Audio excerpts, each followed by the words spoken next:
Let's talk about hard work. If getting wealthy is your goal, you are going to have to work as hard as you can. But hard work is absolutely no substitute for who you work with and what you work on. What you work on is probably the most important thing. And you can save yourself a lot of time if you pick the right area to work in. Picking the right people to work with is the next most important piece. And then third comes how hard you work. But they're like three legs of a stool. If you shortchange on any one of them, the whole stool is going to fall down. So it's not like you can pick one over the other that easily. First, figure out, what should I be doing? What is something where there is a market that is emerging? There's a product that I can build that I'm excited to work on, and something where I have specific knowledge and I'm really into it. Second, surround yourself with the best people possible. And no matter how high your bar is, raise your bar, because you can never be working with other people who are great enough. There's someone greater out there to work with. You should go work with them. I advise a lot of people who are looking at which startup to join in Silicon Valley. I say basically pick the one that's going to have the best alumni network for you in the future. Look at the PayPal mafia. They work with a bunch of geniuses, so they all got rich.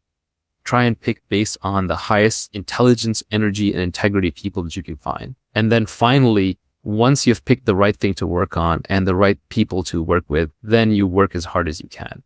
This is where the mythology gets a little crazy. People will work 80, 120-hour weeks. A lot of that's just status signaling. It's showing off. Nobody really works 80 to 120 hours a week sustained at high output with mental clarity. Your brain breaks down. You just won't have good ideas. Really, the way people tend to work most effectively, especially in knowledge work, is they sprint as hard as they can while they're working on something and they're inspired and they're passionate, and then they rest to take long breaks. It's more like a lion hunting and much less like a marathon runner running. So you sprint, then you rest, you reassess, and then you try again. And what you end up doing is you end up building a marathon of sprints. Inspiration is perishable. When you have your inspiration, do it right then and there. People talk about impatience. When do you know to be impatient? When do you know to be patient? Impatience with actions and patience with the results.